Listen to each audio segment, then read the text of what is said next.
The Tower of London has seen countless deaths, but few are as haunting as the execution of Jane Boleyn, sister-in-law of Anne Boleyn and one of the most controversial women of Henry VIII's reign. On a cold February morning in 1542, Jane climbed the scaffold on Tower Green, kneeling in the fresh blood of a queen she had served and helped destroy. She had already survived one royal scandal and one set of executions. This time she would not escape the blade. Was Jane Boleyn a ruthless schemer who betrayed her own husband and two queens? Or was she a tragic pawn crushed by the brutal politics of Tudor England? Before diving into this shocking story, take a second and subscribe to Mountain America.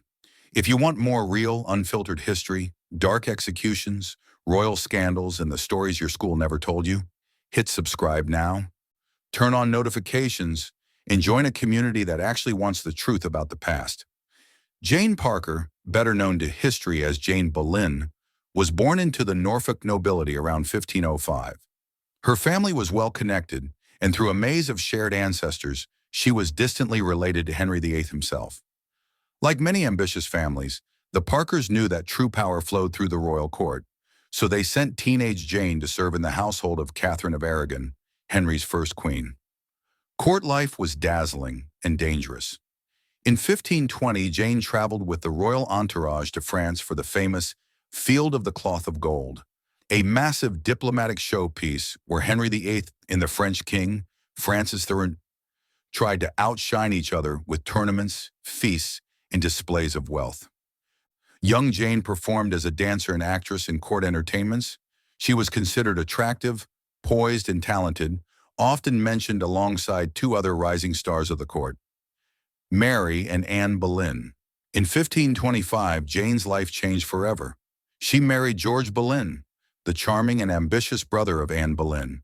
This marriage brought Jane right into the heart of a family that was about to dominate English politics. As a wedding gift, Henry VIII gave the couple a grand house, Grimston Manor. Jane took the title Viscountess Rochford, and as Anne's relationship with the king grew more serious, the entire Boleyn family rose with her. When Anne became Henry's second queen in 1533, the Boleyns reached the peak of their power. George and Jane received lands, money, and even the luxurious palace of Beaulieu in Essex. Their homes were filled with expensive tapestries, fine furniture, and all the luxuries of Tudor England. Jane held an important position at court and moved in the highest circles of power. But wealth and status did not guarantee happiness. George Boleyn was widely known as a womanizer. He was handsome, witty, and reckless, and he treated marriage as a minor obstacle to his affairs. Jane lived with public humiliation as her husband flirted and slept around the court. Many historians believe this bitter experience deeply damaged their relationship and may have fueled resentment toward George and toward Anne, the powerful sister-in-law whose success overshadowed her own miserable marriage. The relationship between Jane and Anne Boleyn was complicated. Some sources suggest Jane disliked Anne and spoke badly of her. Others say she simply kept her distance. What's clear is that by 1536, the Boleyns' power was beginning to crack. Henry VIII was growing tired of Anne, frustrated that she had not given him a male heir. Thomas Cromwell, the king's chief minister, saw an opportunity. To remove Anne and clear the way for a new wife, Cromwell built a case accusing her of adultery and treason. The charges were shocking, even by Tudor standards. Anne was accused of committing adultery with 5 different men, including her own brother, George Boleyn. In May 1536, George was arrested and taken to the Tower of London. His world collapsed overnight. From the Queen's trusted brother to a prisoner accused of incest and treason, this is where Jane Boleyn's reputation becomes dark and controversial. For centuries, she has been portrayed as a wicked wife who betrayed her own husband, providing evidence against him and accusing him of improper behavior with Anne. But the reality is much harder to pin down. We know that Jane was interrogated. Cromwell's men questioned her relentlessly, determined to find anything that could help condemn Anne and her alleged lovers. Modern historians suggest that when Jane was brought in, Cromwell already had most of the evidence he needed: statements, rumors, and forced confessions extracted under pressure from others. Jane was asked to recall every small detail of conversations and private moments involving George and Anne. Under this kind of pressure, it's very likely that Jane didn't fully grasp how her words would be used. She might have described normal family interactions that Cromwell twisted into something sinister. She might have repeated gossip she barely believed. There is no clear proof that she knowingly set out to destroy her husband. But once Cromwell had her words on record, they became part of the machinery that killed George and Anne. On May 17, 1536, George Boleyn was publicly executed on Tower Hill alongside 4 other men accused of adultery with the Queen. He gave a powerful speech and faced the axe with courage. Whether Jane watched his death is unknown, but there is no doubt that it shattered her life. With Anne and George dead, the Boleyn family fell from grace overnight. Their lands and titles were taken by the crown. Jane, though still known as Lady Rochford, lost most of her wealth and support. She left court for a time, trying to salvage what she could from the ruins of her life. The Boleyn name had gone from a symbol of power to a warning of how quickly Henry VIII could destroy those who displeased him. Yet Jane was not completely finished. She had experience, connections, and knowledge of court life, skills that were always in demand. When Henry married his 3rd wife, Jane Seymour, just days after Anne Boleyn's death, Lady Rochford gradually reappeared at court serving the new queen. After Jane Seymour died in 1537, Jane Boleyn continued to serve under Henry's 4th wife, Anne of Cleves. In this period, Jane played a quiet but critical role. Anne of Cleves reportedly confided in her that her marriage to Henry had never been consummated. This information became crucial when Henry decided he wanted out of the marriage. That confession helped justify an annulment and opened the door for Henry to marry his 5th wife, a teenager named Catherine Howard. Catherine Howard was young, lively, and completely unprepared for the deadly politics of the English court. Henry, now aging and in poor health, was infatuated with her youth and energy. To many observers, she looked more like his granddaughter than his wife. But Catherine had a past, including flirtations and romantic encounters before her marriage. And she brought that same reckless attitude into her role as queen. Jane Boleyn became one of Catherine Howard's ladies-in-waiting. Over time, Catherine began meeting secretly with Thomas Culpepper, a handsome member of the king's inner circle.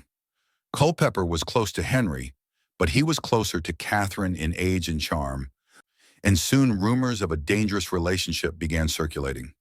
Jane Boleyn became the go-between.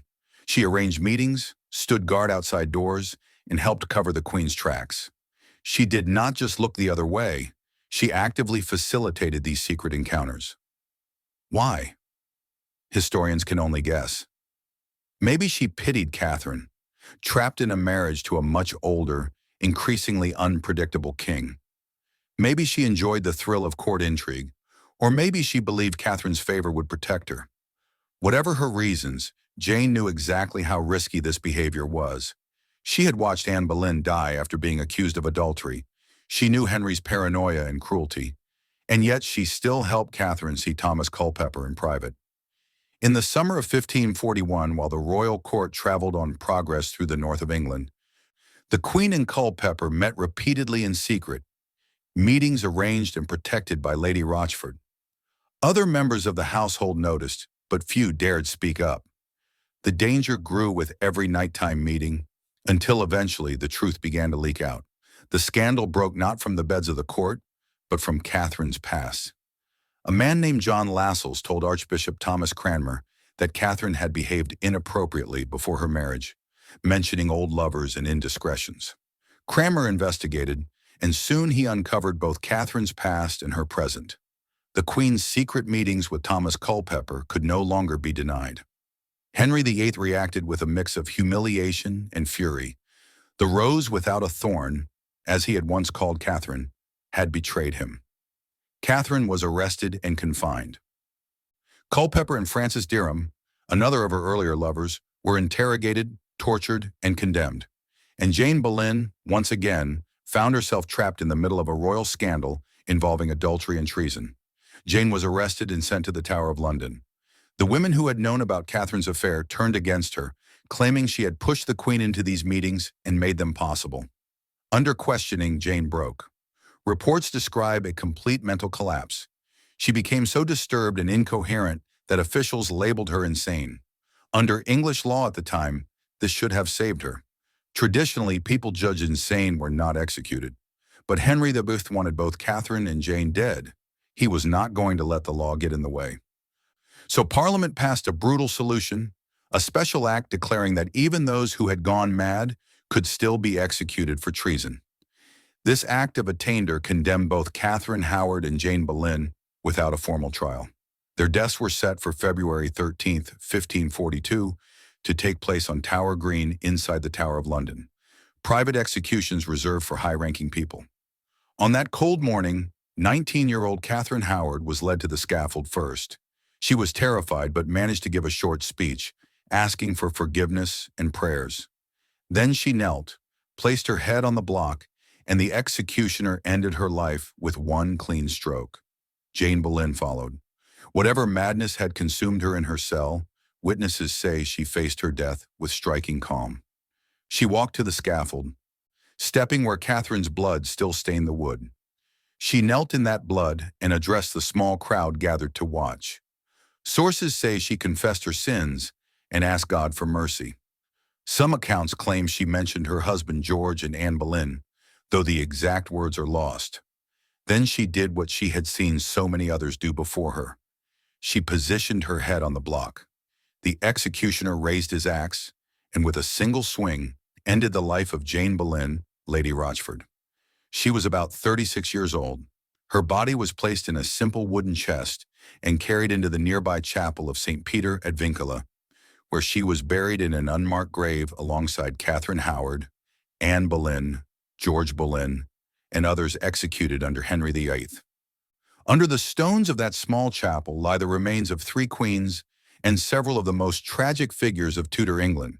History was not kind to Jane Boleyn. For generations, she was remembered mostly as the jealous wife who betrayed her husband and as the reckless courtier who helped a queen commit treason. Victorian historians painted her as a villain, scheming, bitter, and almost deserving of the death she received. Modern historians see her differently. Today, Jane looks less like a monster and more like a tragic survivor caught in a system designed to use and discard people, especially women. She lived in a world where her future depended entirely on royal favor, where saying no to a queen could be as dangerous as obeying her, and where one wrong alliance could cost a person everything. Did she make terrible choices? Yes. Helping Catherine Howard meet Thomas Culpepper was a deeply dangerous decision, and she paid for it with her life. But there is no solid evidence that she knowingly plotted her husband's destruction. More likely, she was a woman under crushing pressure, whose words and actions were used by powerful men as tools in their political games. Jane Boleyn's execution is a stark reminder of how deadly Henry VIII's England could be. In less than a decade, she went from dancing at court and living in palaces to kneeling on a scaffold soaked in royal blood. Her story is not just about scandal and betrayal. It is about how fragile life became when one man's anger could send anyone, guilty or not, to the block. If you want more stories like this, raw, brutal, and honest about how history really worked, make sure you subscribe to Mountain America. Hit the like button if this episode opened your eyes to the darker side of Tudor England, and drop a comment telling us which execution or historical figure you want covered next. Turn on notifications so you never miss an upload. Thanks for watching.